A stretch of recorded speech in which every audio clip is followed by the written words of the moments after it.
स्वागत। कहानी लेख कविता पढ़न दा फैसला करिए, किताबां नाल मोह पा के हयात नूं खरा करिए। इन्हां ने कुछ कु वरियां तक है रुख बन के छां करनी, चलो लफ्ज़ां दे पुंगरन दे खुदा सावे दुआ करिए। डीडी पंजाबी दा ये प्रोग्राम गल्लां ते गीत लैके हाजिर हाँ। मैं हाँ नीतू।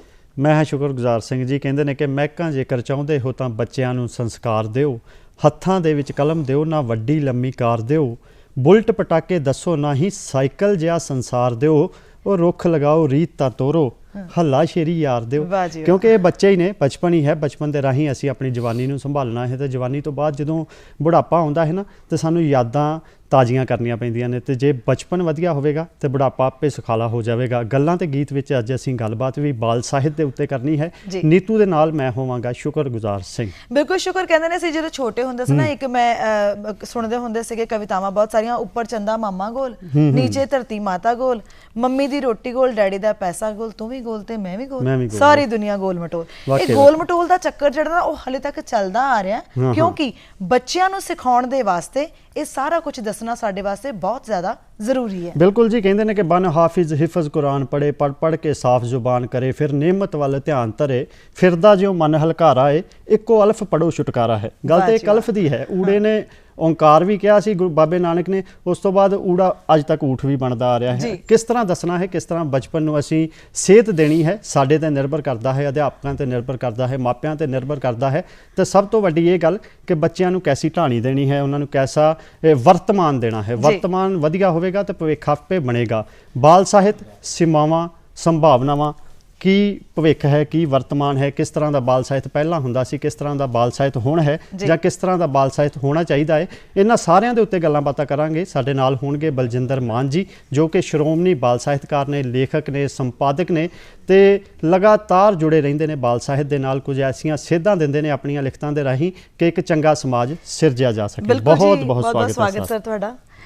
ਬਲਜਿੰਦਰ ਜੀ ਕਹਿੰਦੇ ਨੇ ਕਿ ਸਾਹਿਤ ਲਿਖਣਾ ਬਹੁਤ ਮੁਸ਼ਕਿਲ ਹੈ, ਤੇ ਜਦੋਂ ਅਸੀਂ ਗੱਲ ਕਰਦੇ ਹਾਂ ਬਾਲ ਸਾਹਿਤ ਦੀ, ਤੇ ਉਹ ਸ਼ਾਇਦ ਉਸ ਤੋਂ ਵੀ ਔਖਾ ਲਿਖਣਾ, ਕਿਉਂਕਿ ਸੀਮਤ ਜਿਹਾ ਇੱਕ ਦਾਇਰਾ ਹੁੰਦਾ ਹੈ। ਸ਼ਬਦ ਵੀ ਜਿਹੜੇ ਨੇ ਉਹ ਕੁਝ ਸੀਮਤ ਹੁੰਦੇ ਨੇ, ਜਿਨ੍ਹਾਂ ਦਾ ਅਸੀਂ ਇਸਤੇਮਾਲ ਕਰਦੇ ਹਾਂ ਬਾਲ ਸਾਹਿਤ ਨੂੰ ਲਿਖਣ ਵੇਲੇ। ਸੋ ਬੱਚਿਆਂ ਨੂੰ ਸਿੱਖਿਆ ਦੇਣ ਵਾਲੇ ਇਸ ਬਾਲ ਸਾਹਿਤ ਜੇ ਅਸੀਂ ਗੱਲ ਕਰਦੇ ਹਾਂ, ਤੇ ਇਸ ਦਾ ਉਦੇਸ਼ ਕੀ ਹੈ ਤੇ ਕਿਉਂ ਲਿਖਿਆ ਜਾਂਦਾ? ਨੀਤੂ ਜੀ, ਇਹ ਜਿਸ ਬਾਲ ਸਾਹਿਤ ਦੀ ਤੁਸੀਂ ਗੱਲ ਕਰ ਰਹੇ ਆ, ਬਾਲ ਸਾਹਿਤ ਲਿਖਣਾ ਪਹਿਲੀ ਤਾਂ ਗੱਲ ਹਾਰੀ ਸਾਰੀ ਦਾ ਕੰਮ ਨਹੀਂ ਜੀ ਜੀ। ਕਿਉਂਕਿ ਦੇਖੋ, ਜਿਹੜਾ ਸਾਡਾ ਬਚਪਨ ਆ ਉਹ ਲੋਰੀਆਂ ਨਾਲ ਸ਼ੁਰੂ ਹੁੰਦਾ ਜੀ। ਸੌਂ ਜਾ ਕਾਕਾ ਤੂੰ, ਤੇਰੇ ਬੋਦੀ ਲੜ ਗਏ ਜੋ, ਇਹ ਜਿਹੜੀਆਂ ਗੱਲਾਂ ਨੇ ਅਸਲ ਵਿੱਚ ਬਚਪਨ ਨੂੰ ਸ਼ਿੰਗਾਰਨ ਤੇ ਸਵਾਰਨ ਵਾਲੀਆਂ ਗੱਲਾਂ ਨੇ ਜੀ।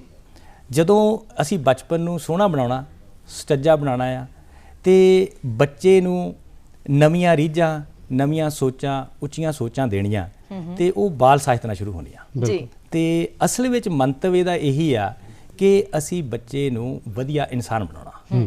ਇਹ ਬਾਲ ਸਾਹਿਤ ਦਾ ਮੰਤਵ ਹੈ ਜੀ। ਤੇ ਬਾਲ ਸਾਹਿਤ ਦੇਖਣ ਵਾਲੀ ਇਹ ਗੱਲ ਹੈ ਕਿ ਸਾਹਿਤ ਦੇ ਨਾਲ ਜੁੜੇ ਹੋਣ ਕਰਕੇ ਜੀ ਤੁਸੀਂ ਲਗਾਤਾਰ ਆਪਣੀ ਜ਼ਿੰਦਗੀ ਦੇ ਵਿੱਚ ਵਿਚਰੇ ਹੋ। ਹਾਂਜੀ। ਵੱਖ-ਵੱਖ ਸੁਭਾਵਾਂ ਦੇ ਨਾਲ ਵੀ ਵਿਚਰੇ, ਬਾਲ ਸੁਭਾਵਾਂ ਦੇ ਨਾਲ ਵੀ ਵਿਚਰੇ, ਬੱਚਿਆਂ ਦੇ ਵਿੱਚ ਵੀ ਵਿਚਰੇ। ਤੇ ਇੱਕ ਨਾ ਜਦੋਂ ਸਾਹਿਤਕਾਰ ਹੁੰਦਾ ਹੈ, ਉਹ ਸਾਰੀਆਂ ਕਲਾਵਾਂ ਨੂੰ ਆਪਣੇ ਦਿਮਾਗ ਵਿੱਚ ਲੈ ਕੇ ਚੱਲਦਾ ਹੈ ਕਿ ਕਿਸ ਤਰ੍ਹਾਂ ਦੀ ਬਾਲ ਸਾਹਿਤ ਜਾਂ ਕਿਸ ਤਰ੍ਹਾਂ ਦੀਆਂ ਕਿਤਾਬਾਂ ਜਾਂ ਕਿਸ ਤਰ੍ਹਾਂ ਦੀ ਲਿਖਤ ਬੱਚਿਆਂ ਦੇ ਵਿੱਚ ਆਉਣੀ ਚਾਹੀਦੀ ਹੈ, ਆਮ ਲੋਕਾਂ ਦੇ ਵਿੱਚ ਆਉਣੀ ਚਾਹੀਦੀ ਹੈ। ਤੇ ਸੰਪਾਦਨ ਕਰਦੇ ਸਮੇਂ, ਬਾਲ ਸਾਹਿਤ ਦਾ ਸੰਪਾਦਨ ਕਰਦੇ ਸਮੇਂ ਕਿਹੜੀਆਂ ਗੱਲਾਂ ਦਾ ਖਾਸ ਕਰਕੇ ਧਿਆਨ ਰੱਖਣਾ ਚਾਹੀਦਾ ਹੈ? ਜਦੋਂ ਅਸੀਂ ਸੰਪਾਦਨ ਕਰਦੇ ਆ ਨਾ, ਲਿਖਣਾ ਹੋਰ ਚੀਜ਼ ਆ, ਸੰਪਾਦਨ ਕਰਨਾ ਹੋਰ ਚੀਜ਼ ਆ। ਜੀ। ਲਿਖਣ ਵੇਲੇ ਲੇਖਕ ਦੇ ਮਨ 'ਚ ਕੋਈ ਖਿਆਲ ਹੋਰ ਹੁੰਦੇ ਨੇ, ਬਈ ਅਸੀਂ ਬੱਚੇ ਨੂੰ ਕੀ ਦੇਣਾ, ਕਿਵੇਂ ਦੇਣਾ, ਉਹ ਗੱਲਾਂ ਹੁੰਦੀਆਂ ਨੇ। ਜਦੋਂ ਤੁਸੀਂ ਸੰਪਾਦਕ ਦੀ ਕੁਰਸੀ ਤੇ ਬਹਿੰਦੇ ਆ, ਉਸ ਵੇਲੇ ਤੁਹਾਡੀ ਜ਼ਿੰਮੇਵਾਰੀ ਹੋਰ ਵੱਧ ਜਾਂਦੀ ਆ। ਤੁਸੀਂ ਬਾਲ ਮਾਨਸਿਕਤਾ ਨੂੰ ਮੱਦੇਨਜ਼ਰ ਰੱਖਣਾ ਜੀ। ਬਈ ਇਹ ਜਿਹੜਾ ਰਚਨਾ ਆ, ਕਹਾਣੀ ਆ, ਕਵਿਤਾ ਆ, ਲੇਖ ਆ, ਜੋ ਵੀ ਤੁਸੀਂ ਛਾਪਣਾ ਚਾਹੁੰਦੇ ਆਪਣੇ ਮੈਗਜ਼ੀਨ ਦੇ ਵਿੱਚ, ਅਖਬਾਰ ਦੇ ਵਿੱਚ, ਉਹਨੂੰ ਵਿਚਾਰਨਾ ਪੈਂਦਾ ਵੀ ਇਹ ਕਿਸ ਉਮਰ ਵਰਗ ਵਾਸਤੇ ਆ।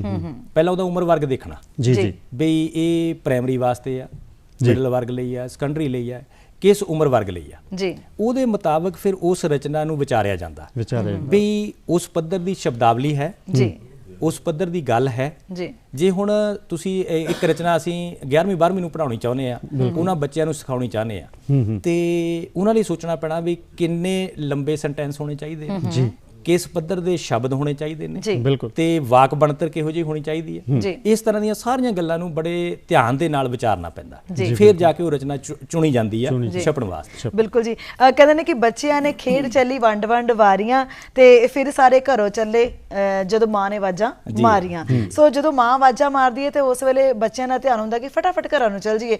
ਔਰ ਇਹੋ ਜਿਹੀਆਂ ਖੇਡਾਂ ਅਸੀਂ ਬਚਪਨ ਦੇ ਵਿੱਚ ਛੋਟੇ ਹੁੰਦੇ ਖੇਡਦੇ ਹੁੰਦੇ ਸੀ।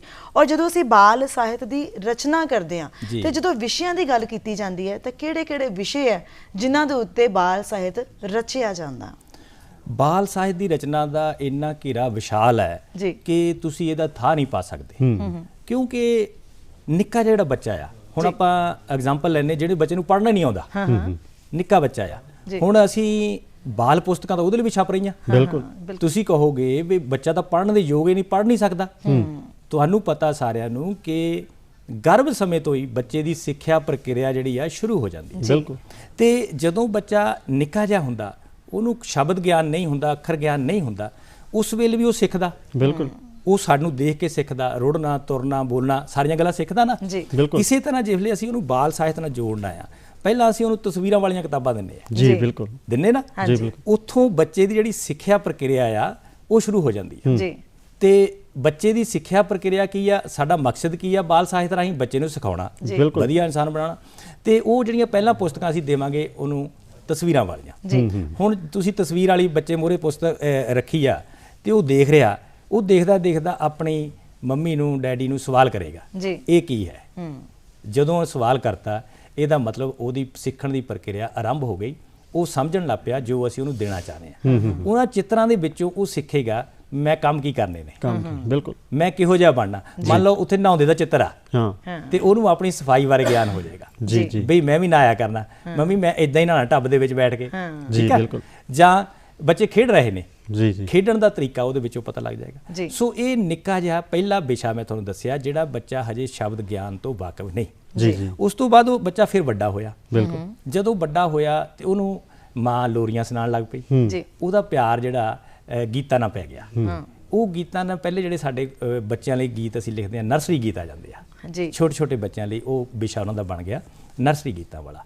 ਉਹ ਤੋਂ ਬਾਅਦ ਬੱਚੇ ਮਿਡਲ ਕਲਾਸ 'ਚ ਗਏ ਤੇ ਉਹ ਤੋਂ ਬਾਅਦ ਹੋਰ ਵਿਸ਼ੇ ਜਿਹੜੇ ਉਹਨਾਂ ਨਾਲ ਸੰਬੰਧਿਤ ਨੇ, ਸੜਕ ਤੇ ਚੱਲਣਾ ਕੀ ਆ, ਵਾਤਾਵਰਣ ਕੀ ਆ, ਸਾਡੇ ਰਿਸ਼ਤੇ ਨਾਤੇ ਕੀ ਨੇ, ਸਾਡਾ ਸਮਾਜ ਕੀ ਆ, ਸਾਡਾ ਦੇਸ਼ ਕੌਮ ਕੀ ਆ। ਇਸੇ ਤਰ੍ਹਾਂ ਇਹ ਵਿਸ਼ੇ ਜਿਹੜੇ ਉੱਪਰ ਤੋਂ ਉੱਪਰ ਜਿੱਦਾਂ ਜਿੱਦਾਂ ਬੱਚਾ ਵੱਡਾ ਹੁੰਦਾ ਜਾਂਦਾ, ਇਹ ਵਿਸ਼ਿਆਂ ਦਾ ਵਿਸਥਾਰ ਹੁੰਦਾ ਜਾਂਦਾ। ਸੋ ਇਹਨਾਂ ਨੂੰ ਜਿੰਨਾ ਮਰਜ਼ੀ ਇਹ ਤੇ ਕੰਮ ਕਰੀਏ ਬਹੁਤ ਥੋੜਾ ਆ। ਬਿਲਕੁਲ ਜੀ, ਇਹ ਗੱਲ ਬਿਲਕੁਲ ਜੀ। ਸਰਦਾਰ ਤਰਲੋਕ ਸਿੰਘ ਦੀਵਾਨਾ ਇੱਕ ਸ਼ਾਇਰ ਨੇ, ਉਹਨਾਂ ਦਾ ਇੱਕ ਸ਼ੇਰ ਮੈਨੂੰ ਯਾਦ ਆ ਰਿਹਾ ਹੈ ਕਿ ਨਿੱਕੇ ਹੁੰਦੇ ਲੜਦੇ ਸਾਂ ਮਾਂ ਮੇਰੀ ਹੈ, ਮਾਂ ਮੇਰੀ ਹੈ, ਵੱਡੇ ਹੋ ਕੇ ਲੜਦੇ ਹਾਂ ਮਾਂ ਤੇਰੀ ਹੈ, ਮਾਂ ਤੇਰੀ ਹੈ, ਹਨਾ। ਮਾਂ ਦੀ ਗੋਦ ਤੋਂ ਨਿੱਗੀ ਸੋਚ ਜਿਹੜੀ ਬਦਲਦੀ ਜਾਂਦੀ ਹੈ। ਬਿਲਕੁਲ ਜਿੱਦਾਂ ਜਿੱਦਾਂ ਅਸੀਂ ਵੱਡੇ ਹੁੰਨੇ ਨਾ, ਦੇਖੋ ਜਿਹੜਾ ਬਾਲਮਨ ਆ ਨਾ, ਇਨਸਾਨ ਨੂੰ ਆਪਣਾ ਬਚਪਨ ਨਹੀਂ ਗਵਾਉਣਾ ਚਾਹੀਦਾ। ਬਿਲਕੁਲ। ਕਿਉਂਕਿ ਬਚਪਨ ਜਿਹੜਾ ਨਿਰਵੈਰ, ਨਿਰਭੈਰ ਤੇ ਜਿਹੜੀ ਉਹਦੀ ਸੋਚ ਵਾ ਉਹ ਇੰਨੀ ਪਵਿੱਤਰ ਹੁੰਦੀ ਆ ਕਿ ਉਹਨੂੰ ਸਾਰੇ ਆਪਣੇ ਦੇਖਦੇ ਆ, ਸਾਰੇ ਆਪਣੇ। ਤੁਸੀਂ ਦੇਖਿਆ ਹੋਣਾ ਵੀ ਨਿੱਕੇ ਬੱਚੇ ਕਈ ਵਾਰੀ ਖਬਰਾਂ ਮਿਲਦੀਆਂ ਵੀ ਸੱਪ ਨਾਲ ਖੇਡਦਾ ਦੇਖਿਆ ਗਿਆ ਤੇ ਸੱਪ ਨੂੰ ਡੰਗ ਨਹੀਂ ਮਾਰਿਆ, ਲੇਕਿਨ ਸਾਡੇ ਸੱਪ ਡੰਗ ਮਾਰਦਾ। ਸੋ ਇਹ ਫਰਕ ਹੈ ਸੋਚ ਦਾ, ਬਿਲਕੁਲ ਜਿਹੜੀ ਤੁਸੀਂ ਗੱਲ ਕੀਤੀ। ਬਿਲਕੁਲ ਜੀ। ਤੇ ਮਾਂ ਦੀ ਗੱਲ ਤੁਰੀ ਹੈ ਹਨਾ, ਕਿ ਮਾਂ ਦੀ ਗੋਦ ਤੋਂ ਨਿੱਗੀ ਕੋਈ ਵੀ ਥਾਂ ਨਹੀਂ ਹੁੰਦੀ, ਪੁੱਤਰ ਜਾਨ ਵੀ ਮੰਗ ਲੈ ਮਾਂ ਤੋਂ ਨਾ ਨਹੀਂ ਹੁੰਦੀ, ਕਰ ਲੋ ਮਾਂ ਦੀ ਸੇਵਾ ਇਹ ਮੌਕਾ ਫੇਰ ਨਹੀਂ ਮਿਲਣਾ। ਉਹਨਾਂ ਨੂੰ ਪੁੱਛ ਕੇ ਵੇਖੋ ਜਿਨ੍ਹਾਂ ਦੀ ਮਾਂ ਨਹੀਂ ਹੁੰਦੀ, ਹਨਾ। ਮਾਂ ਦਾ ਬਹੁਤ ਵੱਡਾ ਰੋਲ ਹੈ ਬੱਚੇ ਦੇ ਉੱਤੇ, ਮਾਂ ਦਾ ਪ੍ਰਭਾਵ ਬਹੁਤ ਹੁੰਦਾ ਹੈ। ਮਾਂ ਰੋਟੀ ਵੀ ਦਿੰਦੀ ਹੈ ਤਾਂ ਬੱਚਾ ਫੋਲੋ ਕਰਦਾ ਹੈ ਵੀ ਰੋਟੀ ਮੂੰਹ ਤੱਕ ਕਿੱਦਾਂ ਆਉਂਦੀ ਹੈ। ਮਾਂ ਕਿਸ ਤਰ੍ਹਾਂ ਬਾਲ ਸਾਹਿਤ ਨੂੰ ਮਤਲਬ ਕਿ ਇਸ ਦਾ ਦਾਇਰਾ ਵੱਡਾ ਕਰ ਸਕਦੀ? ਤੁਹਾਡਾ ਬਹੁਤ ਕਮਾਲ ਦਾ ਸਵਾਲ ਆ। ਦੇਖੋ, ਸਭ ਤੋਂ ਵੱਡੀ ਗੁਰੂ ਸਾਡੀ ਮਾਂ ਆ ਜੀ, ਸਭ ਤੋਂ ਵੱਡੀ ਯੂਨੀਵਰਸਿਟੀ ਸਾਡੀ ਮਾਂ ਆ। ਬਿਲਕੁਲ। ਕਿਉਂਕਿ ਸਾਰਾ ਸੰਸਾਰ ਮਾਂ ਦੀ ਗੋਦੀ 'ਚ ਪਿਆ ਆ।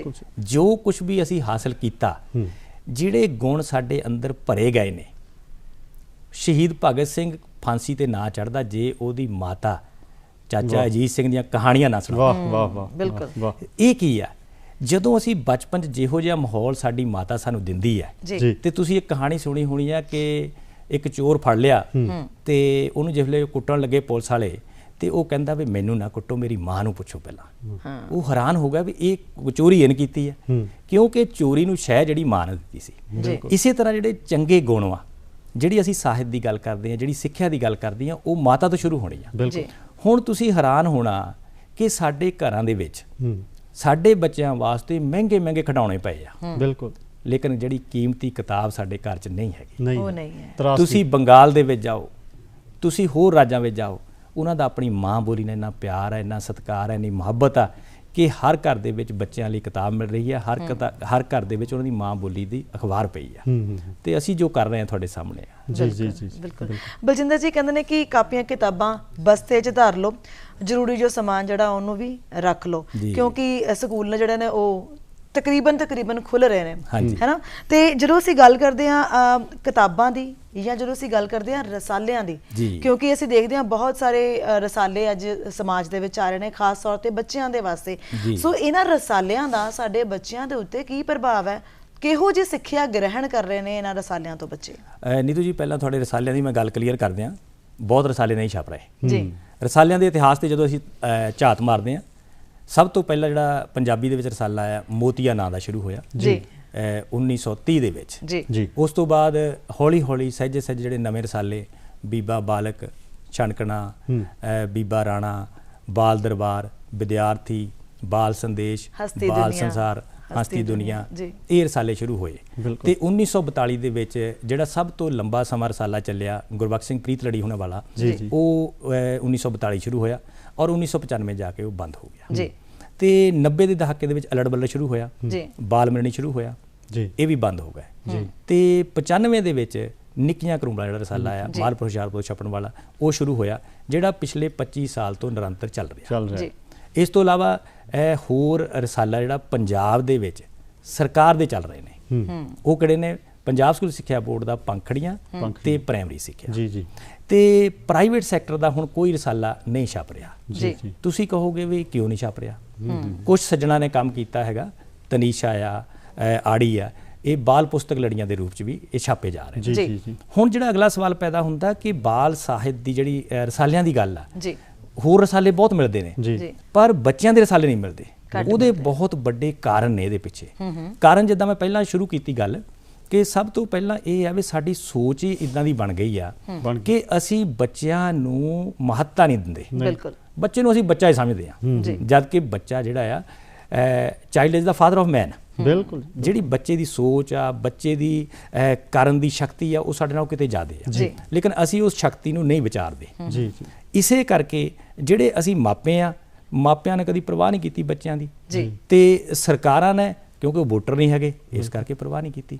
ਹੁਣ ਮਸਲਾ ਇਹ ਆ ਕਿ ਬਾਲ ਰਸਾਲੇ ਜਿਹੜੇ ਬੱਚਿਆਂ ਦੇ ਜੀਵਨ ਨੂੰ ਸ਼ਿੰਗਾਰਨ ਤੇ ਸਵਾਰਨ ਵਾਲੀ ਚੀਜ਼ ਸੀ, ਉਹ ਤਾਂ ਅਸੀਂ ਦਿੱਤੀ ਨਹੀਂ। ਤੁਸੀਂ ਅੰਦਾਜ਼ਾ ਲਾਓ, ਪੂਰੇ ਪੰਜਾਬ ਚੋਂ ਚੰਡੀਗੜ੍ਹ ਸਮੇਤ ਸਰਕਾਰੀ 2 ਰਸਾਲੇ ਤੇ ਨਿੱਜੀ ਖੇਤਰ ਦਾ 1 ਰਸਾਲਾ ਛਪ ਰਹੇ ਨੇ। ਇਹ ਇੱਕ ਤਰਾਸਦੀ ਆ ਪੰਜਾਬੀ ਬਾਲ ਸਾਹਿਤ ਦੀ ਕਿ ਇਸ ਵੱਲ ਹੁਣ ਅਗਲਾ ਸਵਾਲ ਪੈਦਾ ਹੁੰਦਾ, ਕਿਉਂ ਹੋਰ ਨਹੀਂ ਛਪ ਰਹੇ? ਕਿਉਂਕਿ ਅਸੀਂ ਅਣਗੌਲੇ ਕੀਤੇ ਹੋ। ਬਿਲਕੁਲ। ਮੇਰਾ ਤਜਰਬਾ ਹੈ 25 ਸਾਲ ਦਾ ਕਿ ਬੱਚਿਆਂ ਦੇ ਰਸਾਲੇ ਨੂੰ ਕੋਈ ਇਸ਼ਤਿਹਾਰ ਦੇ ਕੇ ਰਾਜੀ ਨਹੀਂ। ਅਖਬਾਰਾਂ ਰਸਾਲੇ ਕਾਹਤੇ ਚੱਲਦੇ ਨੇ? ਇਸ਼ਤਿਹਾਰਾਂ ਦੇ। ਤੇ ਸਰਕਾਰ ਨੇ ਕਦੀ ਇਸ਼ਤਿਹਾਰ ਨਹੀਂ ਦੇਣਾ, ਕਦੀ ਪ੍ਰਾਈਵੇਟ ਅਦਾਰਿਆਂ ਨੇ ਇਸ਼ਤਿਹਾਰ ਨਹੀਂ ਦੇਣਾ, ਕਹਿੰਦੇ ਬੱਚਿਆਂ ਦੇ ਰਸਾਲੇ ਤੋਂ ਅਸੀਂ ਕੀ ਲੈਣਾ। ਬਿਲਕੁਲ। ਸੋ ਅਸੀਂ ਜਿਹੜਾ ਬੱਚਿਆਂ ਨੂੰ ਅਣਗੌਲਿਆ ਕੀਤਾ। ਅੱਜ ਜੇ ਸਾਡੀਆਂ ਸਮੱਸਿਆਵਾਂ ਨੇ ਸਮਾਜ ਦੀਆਂ, ਸਮਾਜ ਸਾਡਾ ਨਿਗਾਰ ਵੱਲ ਨੂੰ ਵੱਧ ਰਿਹਾ, ਅਸੀਂ ਨਸ਼ਿਆਂ ਤੇ ਰੋਜ਼ ਗੱਲਾਂ ਕਰਦੇ ਹਾਂ। ਮੇਰੀ ਨਿੱਜੀ ਰਾਏ ਆ ਕਿ ਅਸੀਂ ਦੇਖੋ ਆਪਣੀਆਂ ਜੜ੍ਹਾਂ ਦਾ ਧਿਆਨ ਨਹੀਂ ਕਰ ਰਹੇ। ਸਿਆਣੇ ਕਹਿੰਦੇ ਜੜ੍ਹਾਂ ਤੇ ਕਾਨੇ ਜਾਣੇ ਨੇ। ਤੇ ਅਸੀਂ ਇੱਕ ਮਾਲੀ ਆ, ਉਹ ਬੂਟੇ ਨੂੰ ਕਿੱਦਾਂ ਕੱਟਦਾ?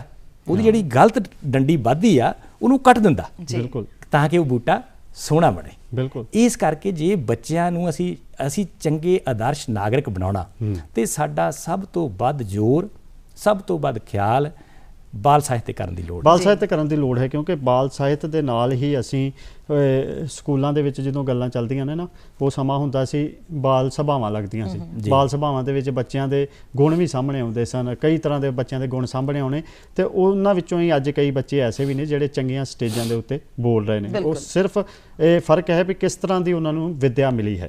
ਅਧਿਆਪਕ ਦਾ ਬਹੁਤ ਰੋਲ ਹੈ ਸਾਡੇ ਬੱਚਿਆਂ ਦੇ ਦਿਮਾਗ ਦੇ ਉੱਤੇ, ਕਿਉਂਕਿ ਜੇ ਅਸੀਂ ਕਹਿੰਦੇ ਹਾਂ ਕਿ parents R the first teacher of the children, ਕਿ ਮਾਪੇ ਪਹਿਲੇ ਅਧਿਆਪਕ ਨੇ ਬੱਚਿਆਂ ਦੇ, ਪਰ ਜ਼ਿਆਦਾ ਸਮਾਂ ਅਧਿਆਪਕਾਂ ਕੋਲ ਹੀ ਬੱਚਾ ਰਹਿੰਦਾ ਹੈ। ਜੀ। ਤੁਸੀਂ ਇਸ ਗੱਲ ਨੂੰ ਕਿੱਦਾਂ ਲੈਂਦੇ ਹੋ? ਅਧਿਆਪਕ ਦੂਜਾ ਮਾਪਾ ਆ ਜੀ।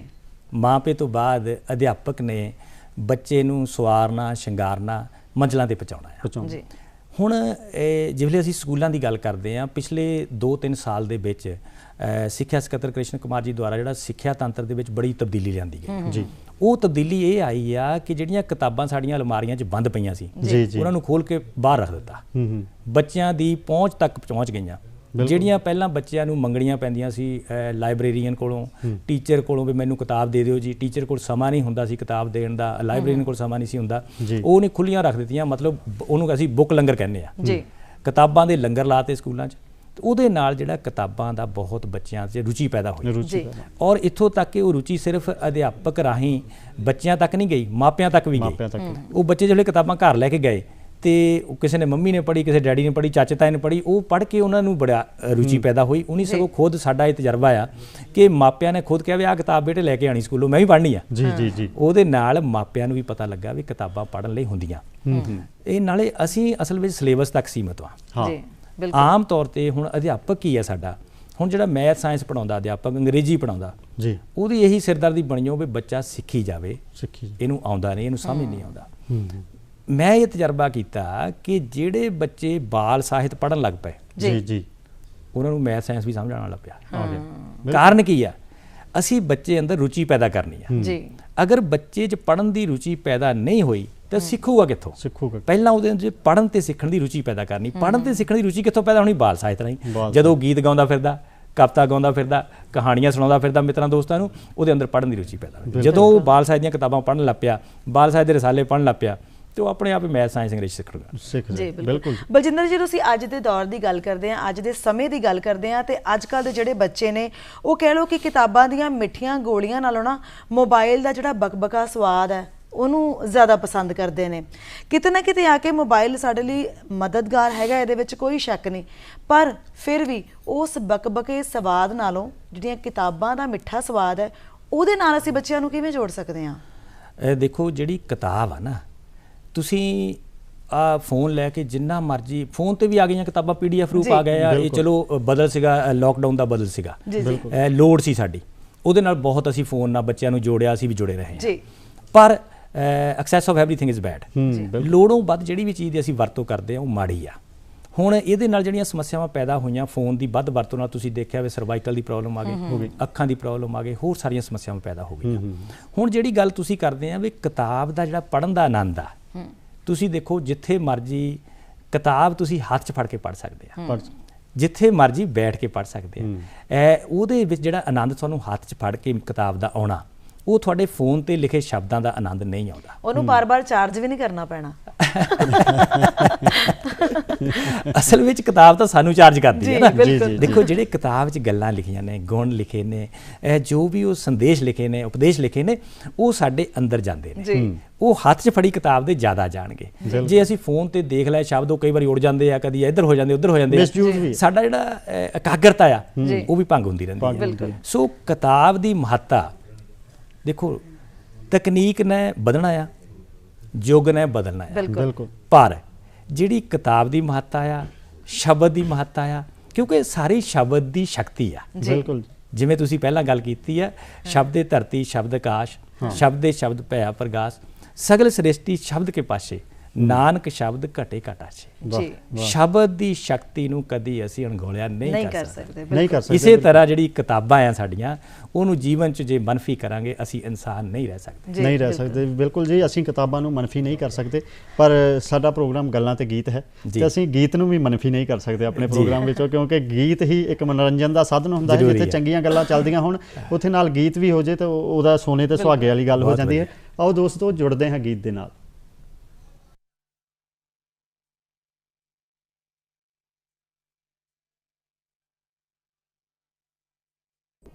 ਮੀਤੇ ਬੇਟੇ, ਵੀਰ ਨੂੰ ਖਿਡਾ, ਵੀਰ ਬਹੁਤ ਰੋ ਰਿਹਾ।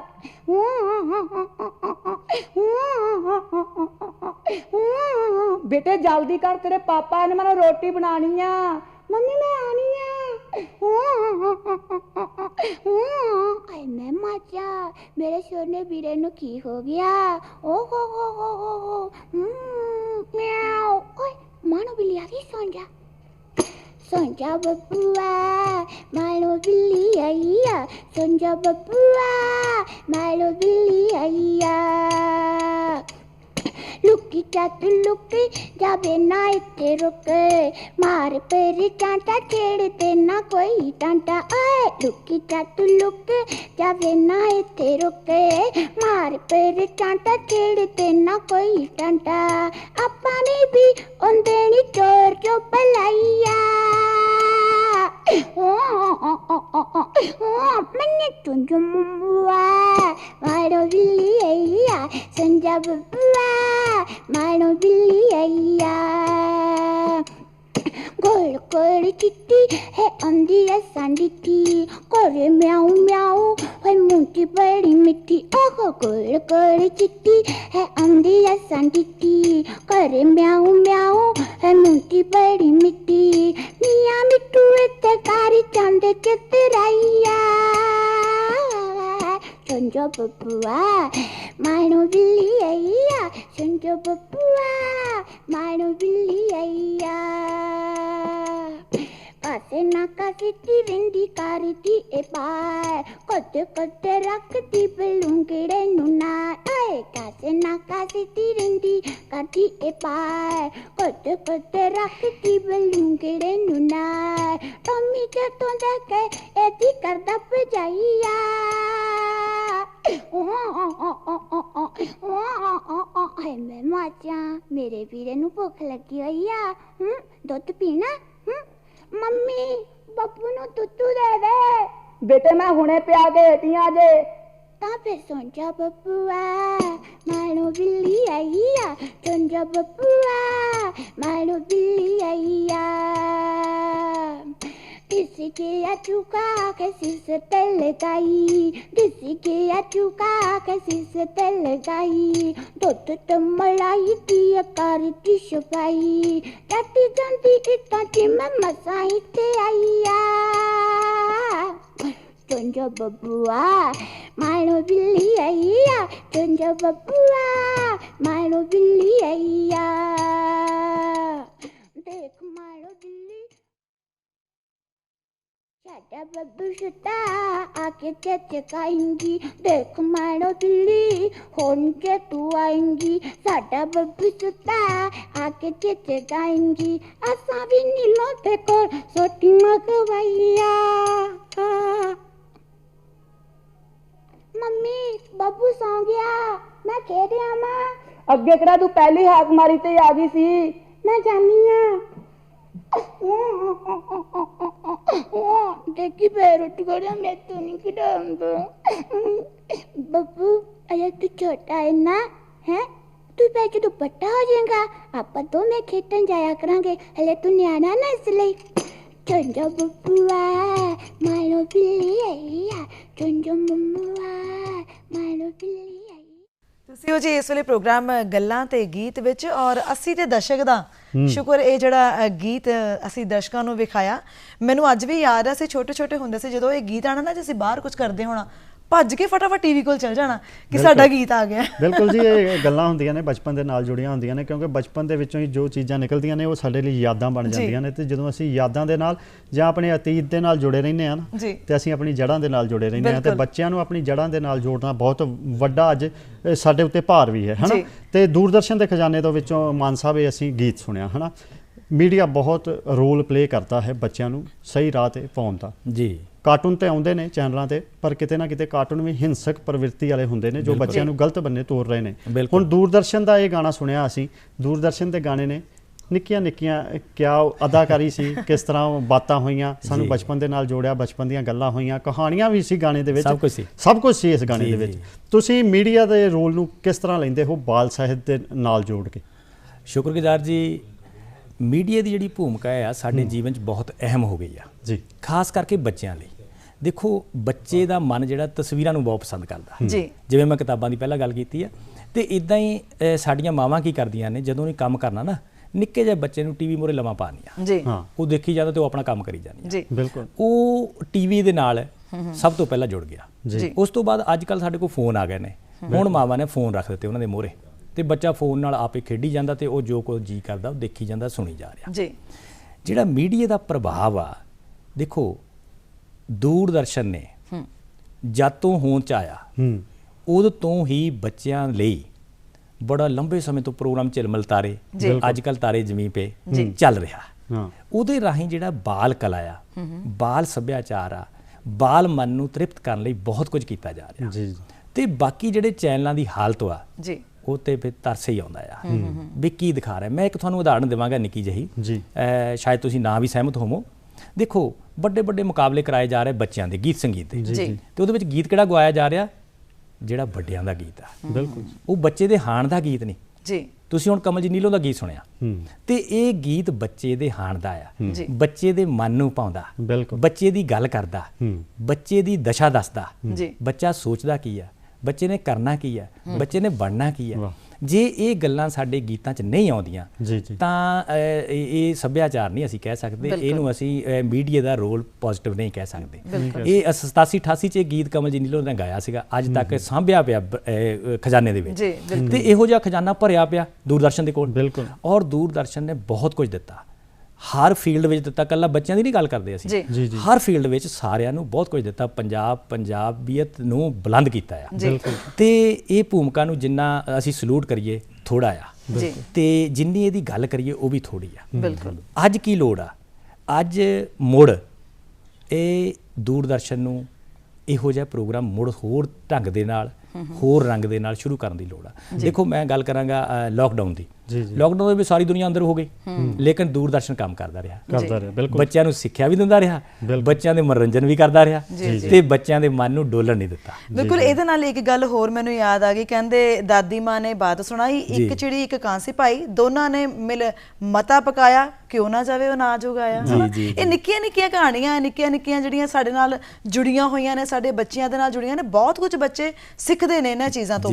ਪ੍ਰੋਗਰਾਮ ਤੋਂ ਪਹਿਲਾਂ ਅਸੀਂ ਅੰਦਰ ਬੈਠੇ ਗੱਲ ਕਰ ਰਹੇ ਸੀ ਤੁਹਾਡੇ ਨਾਲ, ਮੈਨੂੰ ਗੱਲ ਯਾਦ ਆ ਗਈ ਕਿ ਕਦੀ ਵੀ ਜਿਹੜਾ ਬੱਚਾ ਹੈ ਨਾ ਉਹ ਏ ਤੋਂ ਐਪਲ ਜਾਂ ਊੜੇ ਤੋਂ ਊਂਠ ਨਹੀਂ ਸਿੱਖਦਾ ਜੀ। ਜਿਹੜਾ ਊਂਠ ਹੈ ਨਾ ਉਹਦੀ ਤਸਵੀਰ ਦੇਖ ਕੇ ਊੜਾ ਸਿੱਖਦਾ, ਬਿਲਕੁਲ ਸਹੀ ਹੈ। ਤੇ ਇੱਟ ਨੂੰ ਦੇਖ ਕੇ ਈੜੀ ਸਿੱਖਦਾ, ਨਾ ਕਿ ਈੜੀ ਨੂੰ ਦੇਖ ਕੇ ਇੱਟ ਸਿੱਖਦਾ ਜੀ। ਤਾਂ ਚਿੱਤਰਾਂ ਦਾ ਜਿਹੜਾ ਚਿੱਤਰਕਾਰੀ ਦਾ ਬੱਚਿਆਂ ਦੇ ਉੱਤੇ, ਬੱਚਿਆਂ ਦੇ ਮਨ ਉੱਤੇ ਕੀ ਪ੍ਰਭਾਵ ਹੈ, ਔਰ ਬਾਲ ਸਾਹਿਤ ਦੇ ਉੱਤੇ ਕੀ ਪ੍ਰਭਾਵ ਹੈ? ਸਭ ਤੋਂ ਅਹਿਮ ਭਾਗ ਜਿਹੜਾ ਆ, ਪਹਿਲਾਂ ਮੈਂ ਗੱਲ ਕੀਤੀ ਆ, ਬਾਲ ਸਾਹਿਤ ਸਿਰਜਕ ਜਿਹੜੇ ਆ ਉਹ ਪਹਿਲਾਂ ਸ਼ਬਦ ਚੁਣਦੇ ਆ, ਬਿਲਕੁਲ, ਫਿਰ ਉਹਨਾਂ ਦੀ ਬਾਕ ਬਣਤਰ ਚੁਣਦੇ ਆ ਜੀ, ਉਹ ਉਮਰ ਗੁੱਟ ਦੇ ਅਨੁਸਾਰ ਚੁਣਦੇ ਆ। ਜਿਹੜਾ ਚਿੱਤਰਕਾਰ ਆ, ਬਹੁਤ ਸਾਰੀਆਂ ਕਹਾਣੀਆਂ ਚਿੱਤਰਾਂ ਦੇ ਵਿੱਚੋਂ ਨਿਕਲਦੀਆਂ ਜੀ, ਬਹੁਤ ਸਾਰੇ ਚਿੱਤਰ ਕਹਾਣੀਆਂ ਤੋਂ ਬਣਦੇ ਨੇ। ਇਹ ਜਿਹੜਾ 9 ਮਾਸ ਦਾ ਰਿਸ਼ਤਾ ਆ, ਚਿੱਤਰਕਾਰੀ ਤੋਂ ਬਗੈਰ ਬਾਲ ਸਾਹਿਤ ਚੱਲਦਾ ਹੀ ਨਹੀਂ। ਬਿਲਕੁਲ। ਕਿਉਂ? ਕਿਉਂਕਿ ਬੱਚੇ ਨੂੰ ਸਭ ਤੋਂ ਵੱਧ ਚਿੱਤਰ ਆਕਰਸ਼ਿਤ ਕਰਦੇ ਆ। ਜਦੋਂ ਚਿੱਤਰ ਬੱਚਾ ਦੇਖਦਾ ਆ ਤੇ ਉਹ ਸਵਾਲ ਕਰਦਾ, ਉਹਦਾ ਪੜ੍ਹਨ ਨੂੰ ਵੀ ਜੀ ਕਰਦਾ। ਉਹ ਕਹਾਣੀਆਂ, ਕਵਿਤਾਵਾਂ, ਲੇਖ ਜਿੱਥੇ ਵੀ ਉਹ ਛਪੇ ਹੋਏ ਆ, ਉਹਨਾਂ ਨੂੰ ਦੇਖਦਾ, ਉਹਦਾ ਜੀ ਕਰਦਾ ਮੈਂ ਪੜ੍ਹਾਂ, ਸਿੱਖਾਂ ਇਹਨਾਂ ਤੋਂ। ਸੋ ਚਿੱਤਰਕਾਰੀ ਤੇ ਬਹੁਤ ਕੁਝ ਹੋ ਰਿਹਾ, ਬਹੁਤ ਕੁਝ ਕਰਨ ਦੀ ਲੋੜ ਆ। ਅਜੇ ਬਹੁਤ ਸਾਰੇ ਸੱਜਣ ਸਾਡੇ ਜਿਹੜੇ ਬੱਚਿਆਂ ਲਈ ਚਿੱਤਰਕਾਰੀ ਉਹ ਵੱਖਰੀ ਕਿਸਮ ਦੀ ਆ। ਚਿੱਤਰਕਾਰੀ ਦਾ ਵੀ ਫਰਕ ਆ ਨਾ, ਇੱਕ ਤਾਂ ਵੱਡਿਆਂ ਲਈ ਜਿਹੜੇ ਨੌਜਵਾਨ ਨੇ, ਵੱਡੇ ਲੋਕ ਨੇ, ਉਮਰ ਵਾਲੇ, ਉਹਨਾਂ ਲਈ ਚਿੱਤਰ ਹੋਰ ਤਰ੍ਹਾਂ ਦੇ ਚਾਹੀਦੇ ਆ। ਜਿਹੜਾ ਬੱਚਾ ਆ, ਦੇਖੋ 5ਵੀਂ ਵਾਲੇ ਬੱਚੇ ਲਈ ਚਿੱਤਰ ਹੋਰ ਵੱਖਰਾ ਚਾਹੀਦਾ, 10ਵੀਂ 12ਵੀਂ ਵਾਲੇ ਵੱਖਰਾ ਚਾਹੀਦਾ। ਸੋ ਉਹ ਵੀ ਸਾਨੂੰ, ਜਿੱਦਾਂ ਮੈਂ ਪਹਿਲਾਂ ਗੱਲ ਕੀਤੀ ਆ ਕਿ ਸਾਨੂੰ ਸ਼ਬਦ ਚੋਣ ਵੇਲੇ, ਰਚਨਾ ਚੋਣ ਵੇਲੇ ਇਹ ਚੀਜ਼ ਦਾ ਖਿਆਲ ਰੱਖਣਾ ਪੈਂਦਾ। ਇਸੇ ਤਰ੍ਹਾਂ ਜਿਹੜੇ ਚਿੱਤਰਕਾਰੀ ਆ ਉਹ ਵੀ ਬਾਲ ਮਨ ਦੀ ਹਾਣੀ ਹੋਣੀ ਜ਼ਰੂਰੀ ਆ। ਬਿਲਕੁਲ। ਵੀ ਬੱਚਾ ਚਾਹੁੰਦਾ ਕੀ ਆ, ਉਹਦੇ ਮੁਤਾਬਕ ਹੀ ਉਸ ਰਚਨਾ ਨਾਲ ਚਿੱਤਰ ਦਾ ਹੋਣਾ ਬਹੁਤ ਜ਼ਰੂਰੀ ਹੈ ਜੀ। ਦੇਖੋ ਬਾਲ ਸਾਹਿਤ ਦੇ ਨਾਲ ਜਦੋਂ ਬੱਚਾ ਜੁੜਦਾ ਹੈ ਨਾ, ਤੇ ਉਸ ਨੂੰ ਆਪਣੇ ਭਵਿੱਖ ਦਾ ਪਤਾ ਲੱਗਦਾ ਹੈ, ਉਸ ਨੂੰ ਆਪਣੇ ਵਰਤਮਾਨ ਦਾ ਪਤਾ ਲੱਗਦਾ ਹੈ ਕਿ ਵਰਤਮਾਨ ਕਿਸ ਤਰ੍ਹਾਂ ਚਲਾਉਣਾ ਹੈ। ਤੇ ਮੈਂ ਤੁਹਾਡੇ ਕੋਲੋਂ ਇਹ ਪੁੱਛਣਾ ਚਾਹੁੰਦਾ ਹਾਂ ਕਿ ਹਰੇਕ ਸਾਹਿਤ ਦੀ ਕੋਈ ਨਾ ਕੋਈ ਰੂਪ ਹੁੰਦਾ ਹੈ, ਕੋਈ ਨਾ ਕੋਈ ਵੰਨਗੀ ਹੁੰਦੀ ਹੈ, ਜਿਸ ਦੇ ਨਾਲ ਕੋਈ ਵੀ ਇਨਸਾਨ ਜੁੜਦਾ ਹੈ ਤਾਂ ਉਸ ਨੂੰ ਪਤਾ ਲੱਗਦਾ ਹੈ ਕਿ ਕਿਸ ਤਰ੍ਹਾਂ ਦੁਨੀਆ ਦੇ ਵਿੱਚ ਵਿਚਰਨਾ ਹੈ। ਬਾਲ ਸਾਹਿਤ ਦੀਆਂ ਜੇ ਮੈਂ ਰੂਪ ਤੇ ਵੰਨਗੀਆਂ ਜਾਣਨਾ ਚਾਹਾਂ। ਸ਼ੁਕਰਗੁਜ਼ਾਰ ਜੀ।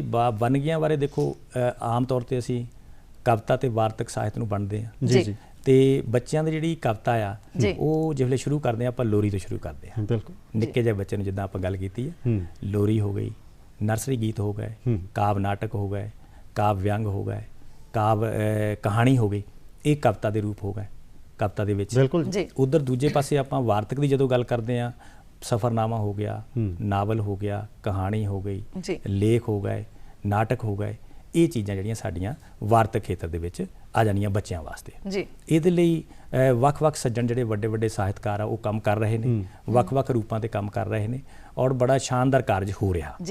ਪਰ ਇਸ ਵੇਲੇ ਜਿਹੜੀਆਂ ਕਿਤਾਬਾਂ ਦਾ ਪ੍ਰਕਾਸ਼ਨ ਹੋ ਰਿਹਾ ਜਾਂ ਜਿਹੜੀਆਂ ਕਿਤਾਬਾਂ ਛਪ ਰਹੀਆਂ ਉਹਦੇ ਵਿੱਚ ਕੁਝ ਲੋਕ ਜਿਹਨੂੰ ਮੈਂ ਕਹਿੰਦਾ ਵੀ ਘੁਸਪੈਠ ਕਰ ਗਏ ਆ, ਕਿਉਂਕਿ ਬਾਲ ਸਾਹਿਤ ਲਿਖਣਾ ਹਾਰੀ ਸਾਰੀ ਦਾ ਕੰਮ ਨਹੀਂ ਹੈ ਤੇ ਬਾਲ ਸਾਹਿਤ ਲਈ ਬਹੁਤ ਹੀ ਤਜਰਬੇ ਦੀ ਲੋੜ ਆ, ਬਹੁਤ ਜ਼ਿਆਦਾ ਸ਼ਬਦ ਭੰਡਾਰ ਦੀ ਲੋੜ ਆ।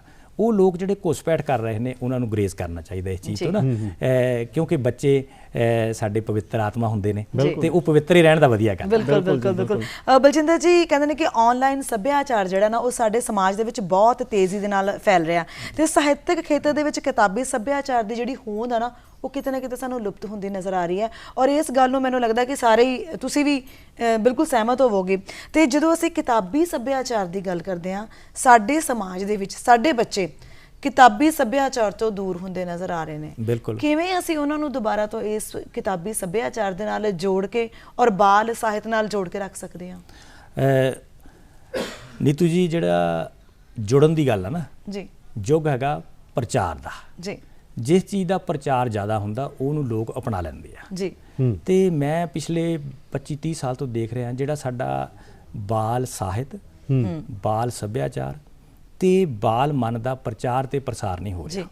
ਮੈਨੂੰ ਯਾਦ ਆ 1990-95 ਦੇ ਦਹਾਕੇ ਦੇ ਵਿੱਚ ਮਾਲਪੁਰ ਦੇ ਵਿੱਚ ਅਸੀਂ ਬੜਾ ਵੱਡਾ ਯਤਨ ਕੀਤਾ ਸੀਗਾ ਬਾਲ ਸੱਭਿਆਚਾਰਕ ਮੇਲਾ, ਬਾਲ ਕਾਫਲੇ। ਫਿਰ ਡਾਕਟਰ ਰਮਾ ਰਤਨ ਦੀ ਅਗਵਾਈ ਹੇਠ, ਕਮਲ ਜੀ ਨੀਲੋਂ ਹੋਣਾ ਦੀ ਅਗਵਾਈ ਹੇਠ ਬਾਲ ਕਾਫਲਾ ਚੱਲਿਆ ਸੀ ਪੂਰੇ ਪੰਜਾਬ ਦੇ ਵਿੱਚ। ਕਮਲ ਜੀ ਨੀਲੋਂ ਹੋਣੀ ਸਾਡੇ ਬੱਚੇ ਤਿਆਰ ਕੀਤੇ ਔਰ ਉਹ ਸਾਰੇ ਪੰਜਾਬ 'ਚ ਗਏ। ਉਹਨਾਂ ਬੱਚਿਆਂ ਨੇ ਉੱਥੇ ਸ਼ਾਨਦਾਰ ਅਦਾਕਾਰੀਆਂ ਕੀਤੀਆਂ ਪੂਰੇ ਪੰਜਾਬ 'ਚ ਵੱਖ-ਵੱਖ ਥਾਵਾਂ ਦੇ ਉੱਤੇ। ਉਹ ਜਿਹੜਾ ਬਾਲਪ੍ਰੀਤ ਮਿਲਣੀ ਕਾਫਲਾ ਉਹਦਾ ਨਾਂ ਸੀ, ਉਸ ਕਾਫਲੇ 'ਚ ਵੱਡੇ ਸਾਹਿਤਕਾਰ ਆਉਂਦੇ ਸੀਗੇ ਔਰ ਉਹ ਬੱਚਿਆਂ ਨਾਲ ਗੱਲਾਂ ਕਰਦੇ ਸੀ, ਬੱਚਿਆਂ ਨੂੰ ਆਪਣੀਆਂ ਕਲਾਵਾਂ ਬਾਰੇ ਦੱਸਦੇ ਸੀ ਤੇ ਉਹ ਬੱਚੇ ਮਿਲ ਕੇ ਪ੍ਰੇਰਿਤ ਹੁੰਦੇ ਸੀ। ਉਹ ਕਹਿੰਦੇ ਸੀ ਵੀ ਇਹ ਜਿਸ ਸਾਹਿਤਕਾਰ ਨਾਲ ਅਸੀਂ ਗੱਲ ਕੀਤੀ ਇਹਦੀ ਅਸੀਂ ਕਿਤਾਬ ਪੜ੍ਹਨੀ ਹੈ, ਉਹ ਕਿਤਾਬ ਖਰੀਦ ਕੇ ਪੜ੍ਹਦੇ ਸੀਗੇ। ਉਸ ਤਰ੍ਹਾਂ ਬੱਚਿਆਂ ਨਾਲ ਜੁੜਦੇ ਸੀ। ਹੁਣ ਜੇ ਗੱਲ ਕਿਤਾਬਾਂ ਦੀ ਹੋ ਰਹੀ ਆ ਜਾਂ ਇਸ ਜਿਹੜਾ ਉਸਾਰੂ ਸੱਭਿਆਚਾਰ ਆ, ਬਾਲ ਸੱਭਿਆਚਾਰ ਆ, ਉਹ ਸਿਰਫ ਤੇ ਸਿਰਫ ਦੂਰਦਰਸ਼ਨ ਕਰ ਰਿਹਾ, ਬਾਕੀ ਪ੍ਰਚਾਰ ਮਾਧਿਅਮ ਤਾਂ ਕਰ ਨਹੀਂ ਰਹੇ, ਉਹ ਤਾਂ ਬਿਜ਼ਨਸ ਕਰ ਰਹੇ ਨੇ।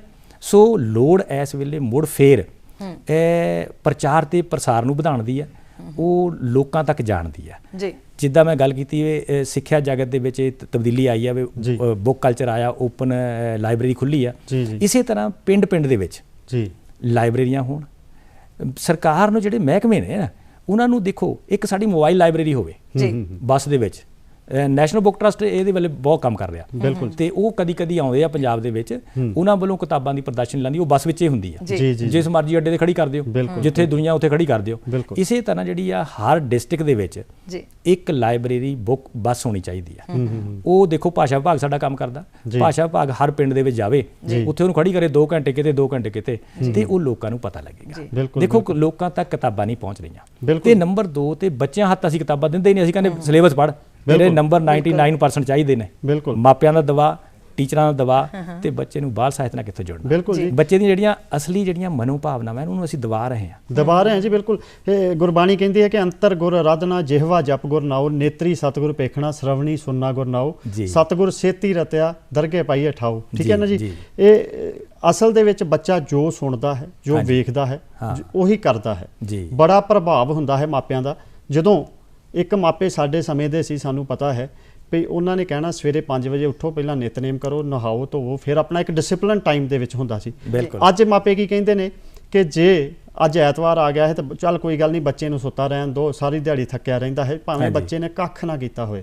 ਜਦੋਂ ਐਸੀਆਂ ਗੱਲਾਂ ਕਰਨੀਆਂ ਜਾਂ ਮਾਪਿਆਂ ਨੇ ਕਿੱਟੀ ਕਲੱਬਾਂ ਦੇ ਵਿੱਚ ਜਾਣਾ, ਤੇ ਉਹ ਕਿੰਨਾ ਕੁ ਪ੍ਰਭਾਵ ਸਾਡੇ ਬਚਪਨ ਦੇ ਉੱਤੇ, ਬਾਲ ਸਾਡੇ ਵਿਕਾਸ ਦੇ ਉੱਤੇ ਪਾ ਰਿਹਾ। ਜੀ ਦੇਖੋ, ਮੈਂ ਪਹਿਲਾਂ ਵੀ ਗੱਲ ਕੀਤੀ ਹੈ ਕਿ ਪਰਿਵਾਰ ਨੇ ਸਾਨੂੰ ਸਿਖਾਉਣਾ, ਪਰਿਵਾਰ ਦੇ ਮਾਹੌਲ ਨੇ ਸਾਨੂੰ ਸਭ ਕੁਝ ਦੇਣਾ। ਪਰਿਵਾਰ ਤੋਂ ਬਾਅਦ ਆਉਂਦਾ ਸਾਡਾ ਸਕੂਲ, ਸਕੂਲ ਦੇ ਮਾਹੌਲ ਨੇ ਦੇਣਾ, ਸਕੂਲ ਤੋਂ ਬਾਅਦ ਸਾਡਾ ਆਉਂਦਾ ਸਮਾਜ, ਫਿਰ ਸਾਨੂੰ ਸਮਾਜ ਨੇ ਦੇਣਾ। ਤੁਸੀਂ ਦੇਖੋ ਸਾਡੇ, ਤੁਸੀਂ ਬਾਜ਼ਾਰ 'ਚ ਤੁਰੇ ਜਾਂਦੇ ਕਿਤੇ ਦੇਖਿਓ ਕਿਸੇ ਦੇ ਹੱਥ 'ਚ ਕਿਤਾਬ ਹੁੰਦੀ ਹੈ? ਕਿਸੇ ਹੱਥ 'ਚ ਕਿਤਾਬ ਨਹੀਂ ਹੁੰਦੀ। ਤੇ ਸਾਡੇ ਘਰਾਂ 'ਚ ਕਿਤਾਬਾਂ ਹੈ ਨਹੀਂ। ਬਿਲਕੁਲ। ਤੇ ਸਾਡੇ ਘਰਾਂ 'ਚ ਖਿਡੌਣੇ ਪਏ ਆ, ਕੀਮਤੀ ਚੀਜ਼ਾਂ ਪਈਆਂ ਆ।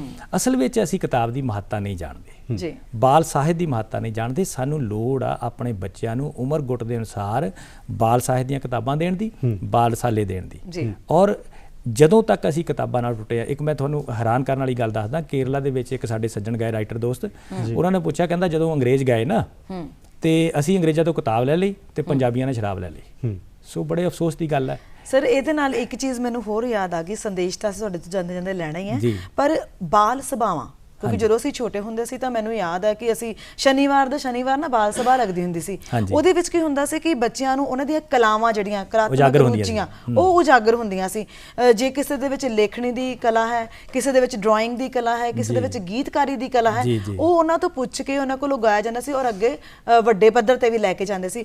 ਅੱਜ ਦੇ ਸਮੇਂ ਦੇ ਵਿੱਚ ਇਹ ਕਿਤੇ ਨਾ ਕਿਤੇ ਲੁਪਤ ਹੁੰਦਾ ਨਜ਼ਰ ਆ ਰਿਹਾ। ਕਿਵੇਂ ਤੁਸੀਂ ਲੈਂਦੇ ਹੋ ਔਰ ਕੀ ਕਹਿਣਾ ਚਾਹੁੰਦੇ ਹੋ, ਕਿਵੇਂ ਅਸੀਂ ਉਸ ਨੂੰ ਦੁਬਾਰਾ ਤੋਂ ਮੁੜ ਸੁਰਜੀਤ ਕਰ ਸਕਦੇ ਹਾਂ? ਸਕੂਲਾਂ ਵਿੱਚ ਬਾਲ ਸਭਾਵਾਂ ਚੱਲਦੀਆਂ ਨੇ, ਪਰ ਇਹ ਸਭਾਵਾਂ ਜਿਹੜੀਆਂ ਆ ਪਿੰਡ ਲੈਵਲ ਤੇ, ਸਭਾ ਲੈਵਲ ਤੇ, ਜਿੱਥੇ ਜਿੱਥੇ ਵੀ ਲੋਕ ਇਕੱਠੇ ਹੁੰਦੇ ਆ, ਜਿੱਦਾਂ ਸਾਡੀ ਸੱਥ ਹੁੰਦੀ ਸੀ, ਉਸ ਟਾਈਪ ਦੀ ਜਿਹੜੀ ਗੱਲ ਹੋਣੀ ਚਾਹੀਦੀ ਆ। ਬਹੁਤ ਲੋੜ ਆ। ਜਦੋਂ ਤੱਕ ਅਸੀਂ ਸਾਰੇ ਇਸ ਵਿਸ਼ੇ ਨੂੰ ਵਿਚਾਰਦੇ ਨਹੀਂ, ਮਾਪੇ, ਅਧਿਆਪਕ ਤੇ ਸਮਾਜ ਤੇ ਸਰਕਾਰ, ਉਦੋਂ ਤੱਕ ਸਾਡੇ ਬੱਚਿਆਂ ਦਾ ਇਹ ਗੱਲ ਨਹੀਂ ਹੋ ਸਕਦੀ। ਬਾਲ ਸਾਹਿਤ ਦਾ ਵਿਕਾਸ, ਬਾਲ ਸਾਹਿਤ ਦਾ ਪ੍ਰਭਾਵ ਬੱਚਿਆਂ ਤੇ ਤਾਂ ਹੀ ਪਊਗਾ ਜਦੋਂ ਅਸੀਂ ਸਾਰੇ ਇਕੱਠੇ ਹੋ ਕੇ। ਬਿਲਕੁਲ ਜੀ, ਜਦੋਂ ਅਸੀਂ ਸਾਰੇ ਆਪਣਾ ਰੋਲ ਅਦਾ ਕਰਾਂਗੇ, ਚਾਹੇ ਮਾਪੇ ਹੋਣ, ਚਾਹੇ ਸਾਡੇ ਅਧਿਆਪਕ ਹੋਣ ਤੇ ਚਾਹੇ ਸਰਕਾਰਾਂ ਹੋਣ, ਸਾਰਿਆਂ ਨੂੰ ਮਿਲ ਕੇ ਇੱਕ ਐਸਾ ਮਾਹੌਲ ਕ੍ਰੀਏਟ ਕਰਨਾ ਪਵੇਗਾ, ਬਣਾਉਣਾ ਪਵੇਗਾ ਕਿ ਬੱਚੇ ਸਾਹਿਤ ਦੇ ਨਾਲ ਜੁੜਨ ਤਾਂ ਜੋ ਵਧੀਆ ਸਮਾਜ ਸਿਰਜਿਆ ਜਾ ਸਕੇ। ਇਹ ਜਾਂਦੇ ਜਾਂਦੇ ਅਸੀਂ ਗੀਤ ਵੀ ਸੁਣਨਾ ਹੈ। ਤੁਹਾਡਾ ਸ਼ੁਕਰੀਆ ਅਦਾ ਵੀ ਕਰਨਾ ਹੈ। ਬਿਲਕੁਲ, ਅਸੀਂ ਬਹੁਤ ਬਹੁਤ ਤੁਹਾਡਾ ਧੰਨਵਾਦ ਕਰਦੇ ਹਾਂ ਕਿ ਤੁਸੀਂ ਸਾਡੇ ਸਟੂਡੀਓ ਦੇ ਵਿੱਚ। ਸ਼ੁਕਰੀਆ ਤੁਹਾਡਾ ਜੀ, ਦੂਰਦਰਸ਼ਨ ਦਾ ਸ਼ੁਕਰੀਆ ਜਿਹੜਾ ਇਸ ਵਿਸ਼ੇ ਨੂੰ ਲੈ ਕੇ ਵਿਚਾਰ ਰਿਹਾ, ਔਰ ਸਲੂਟ ਕਰਦਾ ਕਿ ਇਹੋ ਜਿਹੇ ਵਿਸ਼ਿਆਂ ਤੇ ਗੱਲ ਹੋ ਰਹੀ ਜੀ। ਔਰ ਜਾਣੇ ਜਾਂਦੇ ਕਰਦੇ ਹਾਂ ਇਹ ਗੀਤ ਤੁਹਾਡੇ ਨਾਮ।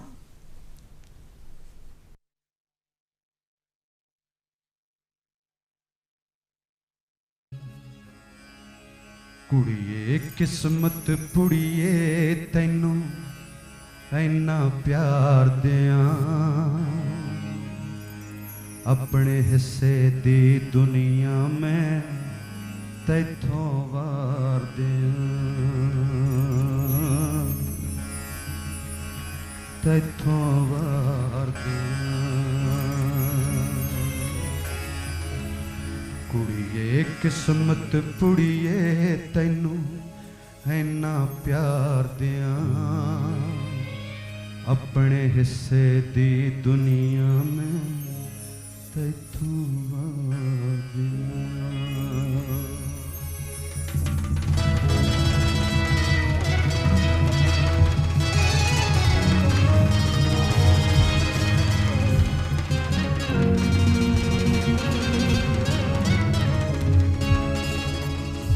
ਤੂੰ ਜੰਮੀ ਤਾਂ ਮਾਪੇ ਕਹਿਣ ਪਰਾਈ ਐ ਧੀਏ, ਸਹੁਰੇ ਘਰ ਵਿੱਚ ਕਹਿਣ ਬੇਗਾਨੀ ਜਾਈ ਐ ਧੀਏ। ਕਿਹੜੇ ਘਰ ਦੀ ਆਖਾਂ ਤੈਨੂੰ ਕੀ ਸਤਿਕਾਰ ਦਿਆਂ, ਆਪਣੇ ਹਿੱਸੇ ਦੀ ਦੁਨੀਆ ਮੈਂ ਤੈਥੋਂ ਵਾਰ ਦਿਆਂ।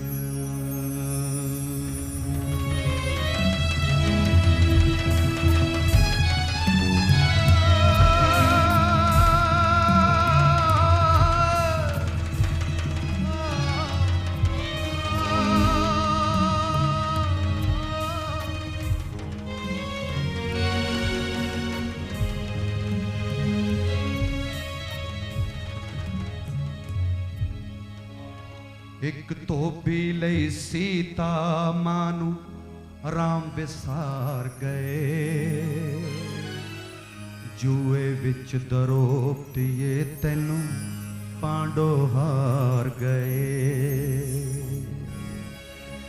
ਇੱਕ ਧੋਬੀ ਲਈ ਸੀਤਾ ਮਾਂ ਨੂੰ ਰਾਮ ਵਿਸਾਰ ਗਏ, ਜੂਏ ਵਿੱਚ ਦਰੋਪਤੀਏ ਤੈਨੂੰ ਪਾਂਡੋ ਹਾਰ ਗਏ। ਜੀ ਕਰਦਾ ਮੈਂ ਆਪਣੀ ਕਿਸਮਤ ਤੈਨੂੰ ਹਾਰ ਦਿਆਂ, ਆਪਣੇ ਹਿੱਸੇ ਦੀ ਦੁਨੀਆ ਮੈਂ ਤੈਥੋਂ ਵਾਰ ਦਿਆਂ, ਤੈਥੋਂ ਵਾਰ ਦਿਆਂ।